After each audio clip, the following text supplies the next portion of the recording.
इदम श्री सद्गुरुवे नमः। जन्म शताब्दी पुस्तक माला 98 डे 12। संस्कृति की अवज्ञा महंगी पड़ेगी। परम पूज्य गुरुदेव वंदे माँ के सानिध्य में। और कल के स्वाध्याय में ऐसा लग रहा था जैसे भगवान श्री राम और माँ सीता के सानिध्य में, क्योंकि राम और श्री राम एक है, दुनिया जान ना पाई।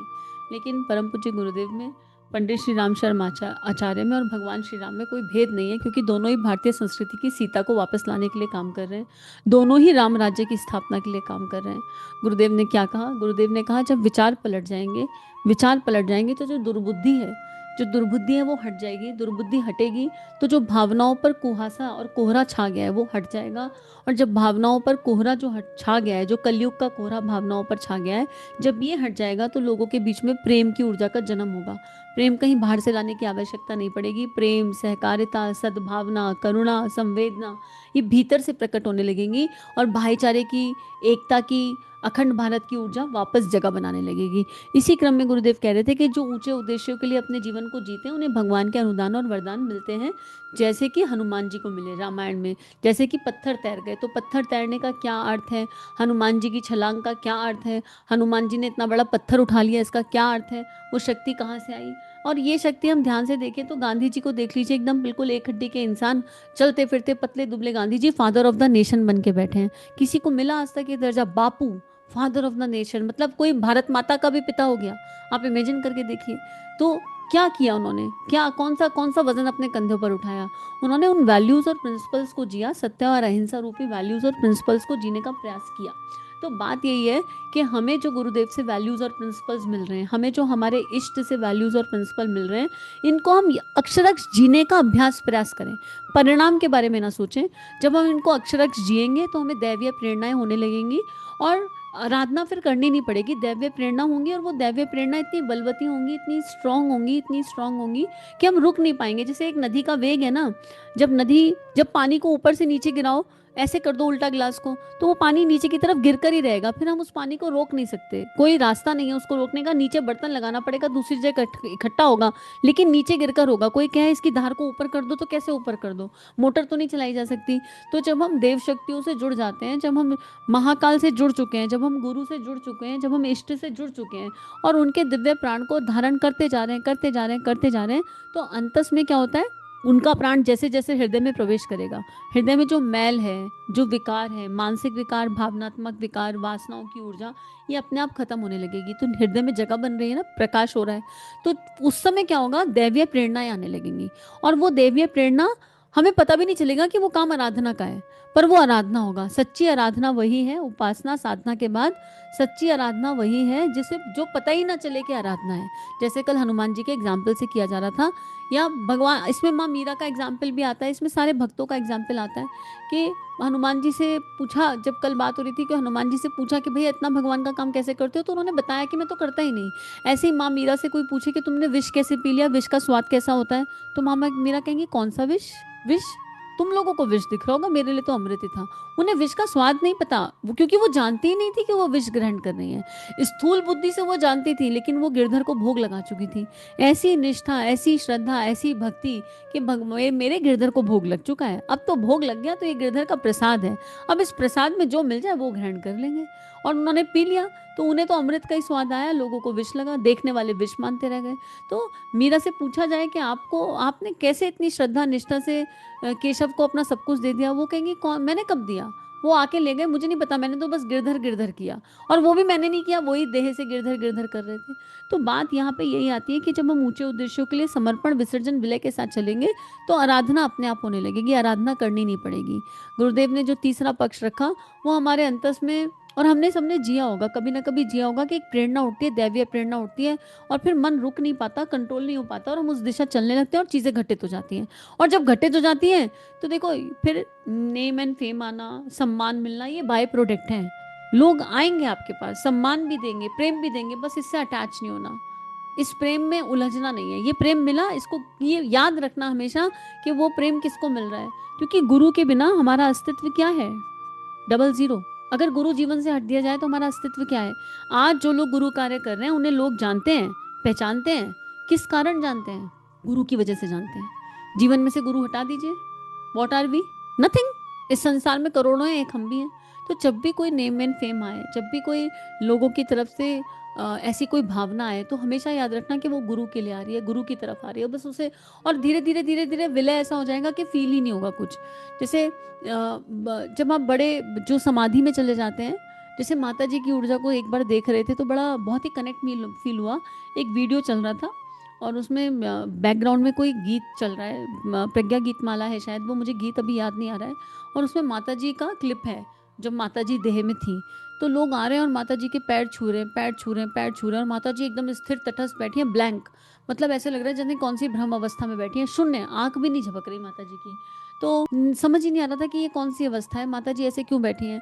और ऐसे ही माँ आनंदमयी का एक बार पढ़ा था, तो माँ आनंदमयी की भी अवस्था ऐसी है कि लोग माँ आनंदमयी की आरती उतार देते थे, पूरी पूरी आरतियां उतार देते थे, पैर छूते थे, और माँ आनंदमयी कुछ नहीं कहती थी, मौन रहती थी, अपने में लॉस्ट।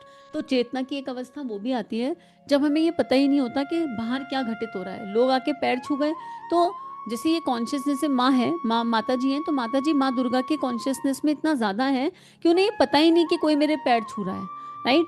और हम लोगों के साथ क्या हो जाता है, हम दैहिक ऊर्जाओं में है ना, तो कोई हमारी तारीफ करता है तो हमें बार बार खुद को बोलकर बताना पड़ता है, और सामने वाले को भी बताना पड़ता है, अरे नहीं, गुरु कृपा केवलम, बस अब गुरु जी हैं, इदम श्री सद्गुरु विनमा, गुरु जी के लिए हो रहा है।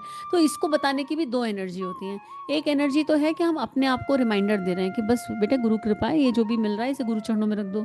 एक एनर्जी हमें बोलने की आदत पड़ जाती है, हमें वो नेम एंड फेम बड़ा अच्छा लग रहा होता है, हमारे अंतस में जा रहा होता है, अंदर फूट रहा होता है लड्डू, अंदर आ रहा होता है आनंद, और तारीफ करो और तारीफ करो और तारीफ करो।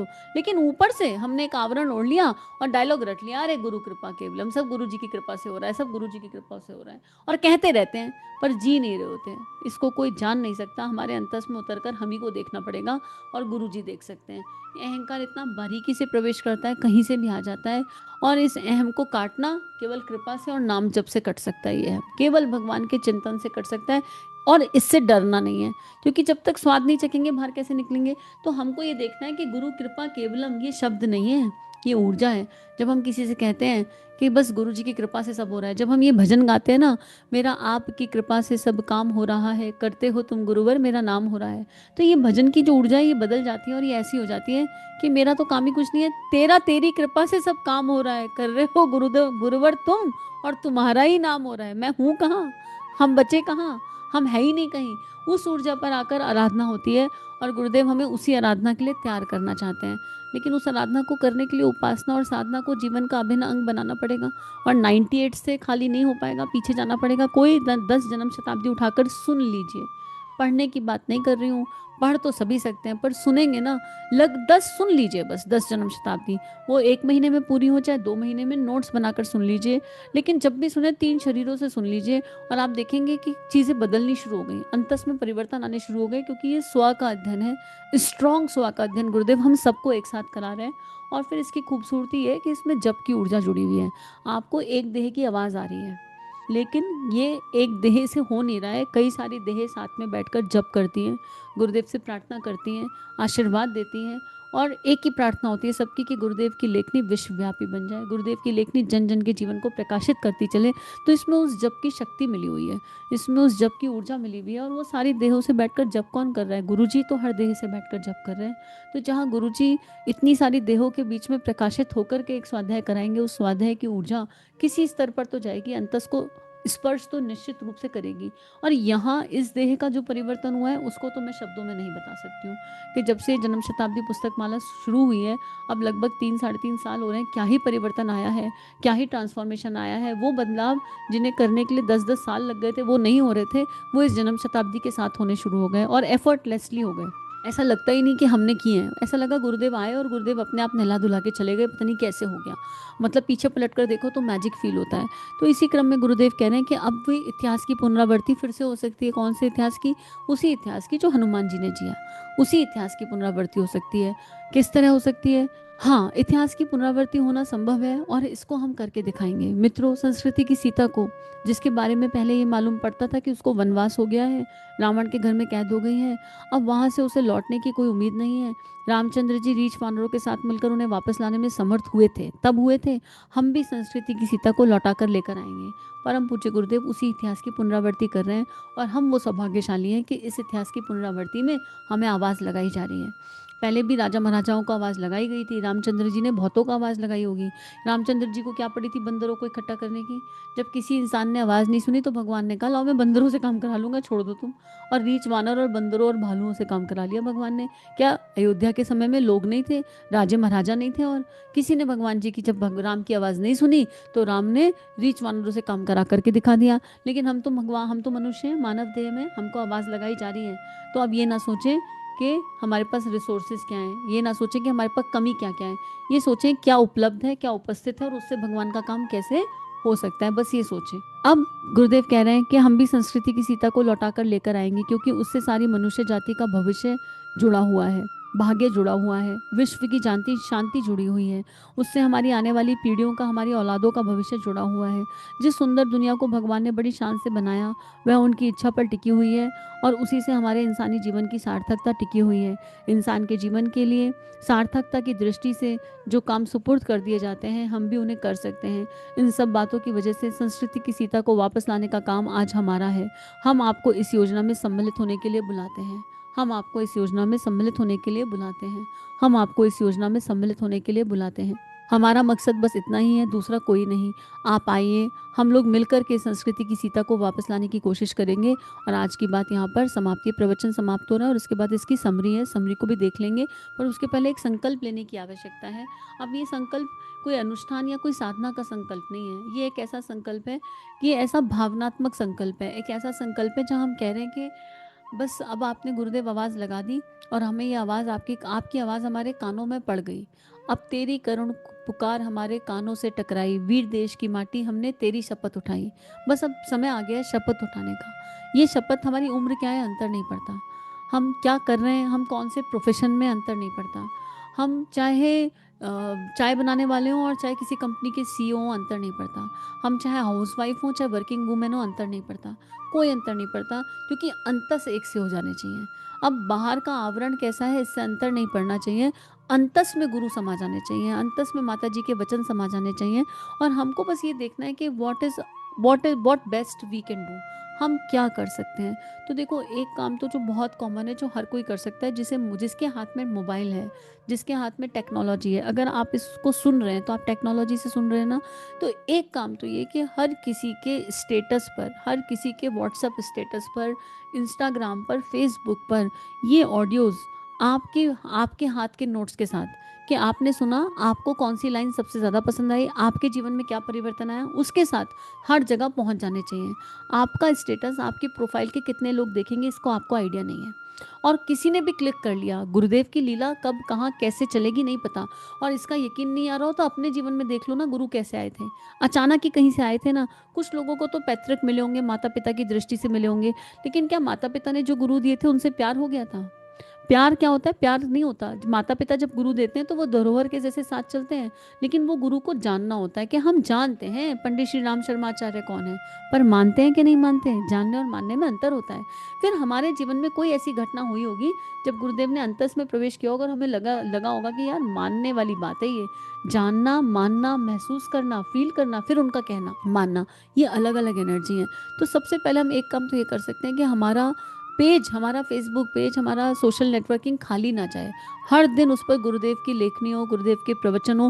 कुछ नहीं समझ में आ रहा है तो अखंड ज्योति उठाओ, कोई किताब उठाओ, उसका एक पैराग्राफ पढ़ो, उसको टाइप करो, और उसको टाइप करके नीचे बुक का रेफरेंस डाल दो, बुक का नंबर डाल दो, और उसमें लिख दो, उसका सारांश लिख दो कि इस पैराग्राफ को पढ़कर हमने क्या सीखा, और उसको अपने प्रोफाइल्स पर पेस्ट कर दो। कोई तो चीज़ होती है जो पढ़ते हुए अच्छी लगती है, कोई तो रास्ता होगा जिससे हम काम कर सकते हैं। उसके बाद गुरुदेव की आवाज़ में गुरुदेव की 3200 किताबें हैं। भाई जिसको किताब पढ़नी आती है, मैं रीडिंग की बात नहीं कर रही, रीडिंग तो फिर भी बहुत लोग करने वाले हैं।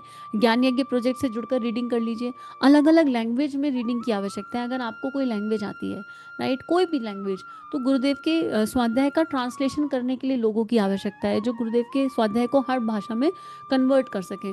आप उस लैंग्वेज का फ़ायदा उठा लीजिए। किसी के पास प्रतिभा है, कोई अभी यंग है मान लीजिए, ठीक है, सीखने की शक्ति है, तो लैंग्वेज का कोर्स कर लीजिए, कोई पर्टिकुलर लैंग्वेज सीख लीजिए। अगर आप इन्वेस्ट कर सकते हैं अपने आप को, लैंग्वेज सीखने में इन्वेस्ट कर दीजिए। फिर गुरुदेव की स्वाध्याय का ट्रांसलेशन करना शुरू कर दीजिए। शांति कुंज में ईमेल कर दीजिए कि हमें ये लैंग्वेज आती है, हम ट्रांसलेशन करना चाहते हैं। बहुत रास्ते हैं काम करने के लिए। और समय कितना देना है, ये सारे काम घर बैठे करने वाले हैं, इसमें घर से भी बाहर निकलने की आवश्यकता नहीं पड़ रही है। घर बैठे हमने घर से बाहर निकल करके 100 हजारों लाखों करोड़ों यज्ञ करा दिए, दीप यज्ञ करा दिए, लेकिन गुरुदेव को अंतस में नहीं उतारा, तो बात कैसे बनेगी। कहीं घर से बाहर निकले तो अपने पॉकेट में हमेशा, अपनी पॉकेट में छोटी छोटी बुक्स पड़ी होनी चाहिए गुरुदेव की, राइट। किसी से भी मिलें तो उससे गुरुदेव की बात ना करें, ऐसा नहीं होना चाहिए। ये मान लेते हैं आज से कि हमें जितने भी लोग मिलेंगे वो सब किसी ना किसी जन्म में गुरुदेव के शिष्य रहे हैं, गुरुदेव के बच्चे रहे हैं। और अगर वो हमें मिले हैं, फिर वो चाहे कोई ऑटो वाला मिले, चाहे कोई सब्जी वाला मिले, चाहे वो रिक्शा वाला मिले, कोई भी मिले, हम कुछ नहीं कर सकते तो एक किताब तो आगे बढ़ा सकते हैं। ये तो कर ही सकते हैं हम कि भैया अगर आपको लगे, आप कुछ लोग आपको मिलेंगे जो कहेंगे हम पढ़े लिखे नहीं हैं, तो हम उसको किताब में स्टिकर लगा कर दे सकते हैं कि किताब तुम पढ़े लिखे को दे देना, चैनल सब्सक्राइब कर लो। कुछ नहीं कर सकते तो चैनल दे सकते हैं, एक चैनल देंगे, गुरुदेव की 100+ किताबें पहुंच जाएंगी। अब सुनने वाला सुन रहा है कि नहीं सुन रहा है, ये मेरा डिपार्टमेंट नहीं है। हमको केवल कर्म करना है और केवल वो बांटना है, केवल वो करना है जो जो हमारे को फील हो रहा है, जो परिवर्तन हमको अनुभव हुआ। देखो ये देह ना बहुत सारी चीज़ों को सुनती हूँ मैं, कुछ कुछ कुछ को सुनती रहती हूँ, आज की डेट तक तो सुनती हूँ, राइट। जो अच्छा लगता है ना उसको तुरंत स्टेटस पर अपना कमेंट लिखकर, जो उसमें मुझे बहुत अच्छा लगा या नोट्स बनाकर सुना, उसको बांट देती हूँ। तो हमारे को बस ये देखना है, रिसोर्सेज की प्रॉब्लम नहीं है। और ज़रूरी नहीं है कि हम बहुत बड़े बड़े परचम उठाएं, ज़रूरी थोड़ा है। लेकिन क्या ये नियमितता नहीं है, क्या ये नियमितता नहीं है कि हमने कोई चिन्मय भैया का लेक्चर सुना, या हमने सतयुगी, किसी भी सतयुगी आत्मा का कोई भी अच्छा कंटेंट सुना। आप ठाकुर की वाणी सुनने जाएंगे, ठाकुर रामकृष्ण परमहंस की, उसी से उठा लीजिए कोई दिव्य पैराग्राफ, कोई भी कंट्रीब्यूशन। अगर आपको कुछ भी समझ नहीं आ रहा तो आप हमको ईमेल कर दीजिए, हमारे पास बहुत सारे काम है आपको देने के लिए। आपको कुछ समझ नहीं आ रहा, आप सहयोग करना चाहते हैं, आप हमें ईमेल कर दो ila.shripriya@gmail.com पे। श्रीप्रिया की स्पेलिंग में SHREEPRIYA है और इला की स्पेलिंग में ELA है। आप हमें इस पे ईमेल कर दो कि हम गुरुदेव का काम करना चाहते हैं, आपको काम मिल जाएगा। लेकिन या तो आप हमें अपना स्किल सेट बता दो कि हम ये काम कर सकते हैं, हमारे पास पॉसिबिलिटी होगी तो आपको वो काम मिल जाएगा। और या फिर आप कुछ भी काम करने के लिए तैयार हो तो बता दो, हम कुछ भी काम, कुछ नहीं तो आपको एटलीस्ट वहाँ से जोड़ने का प्रयास किया जाएगा जहाँ आप काम कर सकते हैं। अगर हमारे पास अवेलेबल नहीं होगा तो आपको ऐसे लोगों से जोड़ा जाएगा, क्योंकि आजकल बहुत काम है गुरुदेव का करने के लिए, बहुत काम है, काम की कमी नहीं है। बस हमें हमें वो मतलब दृढ़ निश्चय होना पड़ेगा।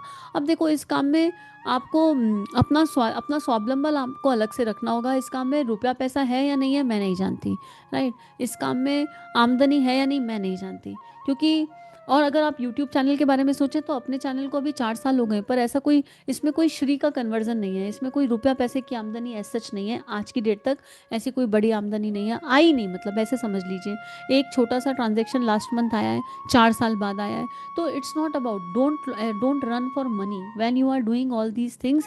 पैसे के लिए मत भागना, अपना स्वावलंबन की व्यवस्था अलग से करना, लेकिन दिन का 1 घंटा 2 घंटा तो निकालने की कोशिश कर ही सकते हैं इस भारतीय संस्कृति की सीता को वापस लाने के लिए।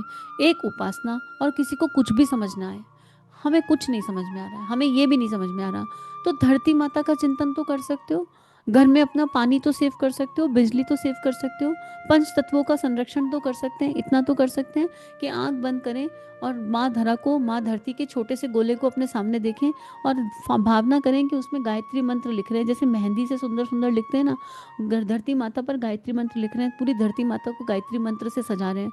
और ये जब आप ध्यान करेंगे, बार बार करिए, बार बार करिए, एक पॉइंट आएगा जब आपकी आंख से अश्रु गिरने लगेंगे, आपको लगेगा कि वो एनर्जी जा रही है। तो कम से कम धरती माता को, भारत माता का देख लो, भारत माता का नक्शा देखो, उसकी बाउंड्री पर दिए जगाना शुरू कर दो, उसकी बाउंड्री पर दिए जगाओ, एक एक दिया, एक एक दिया और एक एक दिया, एक एक गायत्री मंत्र, एक एक दिया, भारत का पूरा नक्शा देखते हुए इस तरह के ध्यान धारणाओं के साथ कर सकते हैं। सूक्ष्म की शक्ति बहुत प्रभावशाली है और ये ध्यान कंट्रीब्यूट करते हैं। आप करके तो देखिए, आपको चैनल पर भी मदर अर्थ और भारत माता से रिलेटेड ध्यान मिल जाएंगे। आप डालिए भारत माता श्री प्रिया, आपको मिलेगा। आप डालिए mother earth Shri Priya YouTube पर, आपको मेडिटेशन मिल जाएगा। तो हर कोई कुछ तो कर सकता है। जिसकी भावनाओं की शक्ति प्रखर है वो भावनाओं से काम कर लो, जिसकी विचारणाओं की शक्ति प्रखर है वो विचारणाओं से कर लो, जो योग्यता प्रतिभा को बढ़ा सकता है वो उसके अनुसार कर लो। सम और द अदर वे गुरुदेव बुला रहे हैं, चलो जाग जाते हैं। अपनी मानव देह में हैं तो भूमिका निभा लेते हैं। अपने घर में से अंधविश्वास को खत्म करते हैं, रूढ़िवादिताओं को खत्म करते हैं। जैसे गुरुदेव ने बताया, दहेज प्रथा, व्यसन, इन एनर्जीज पर काम करते हैं। एटलीस्ट आत्मनिर्माण तो हम सब कर ही सकते हैं। तो आइए मिलकर के आत्मनिर्माण करते हैं। आत्मनिर्माण समाज की सबसे बड़ी सेवा। आत्मा आ अरे ज्ञातव्य, बस इतना बहुत है। और उसके आगे भगवान अपने आप देह से काम ले लेता है। कोई ज़रूरत नहीं पड़ेगी। भगवान आएंगे और ढूंढ रहे हैं, गुरुदेव ढूंढ रहे हैं, ईश्वर ढूंढ रहे हैं ऐसी आत्माओं को। तो वो आएंगे और वो गोदी उठा के ले जाएंगे और अपना काम करा भी लेंगे। सभी अपना ध्यान रखिए और नियमित ध्यान करते रहिए। 21वीं सदी, उज्जवल भविष्य, जन जन में देवत्व का जागरण, आत्म सुधार, समाज की सबसे बड़ी सेवा, अपना दीपक आप बनो। जी हाँ, ये सारी बातें हमें सिखाई आचार्य पंडित श्री राम शर्मा ने। परम पूज्य गुरुदेव की लेखनी ने इस जीवन को एक नई राह दी, आनंद दिया, और अब उनकी लेखनी को जन जन तक ले जाना, यही मात्र एक उद्देश्य है। इसमें आपकी सहायता की आवश्यकता। आइए इस लेखनी को विश्वव्यापी बनाएं, जन जन तक इसको लेकर जाएं। चैनल को लाइक कीजिए, सब्सक्राइब कीजिए और सभी से शेयर कीजिए। इदम श्री सद्गुरुवे नमः।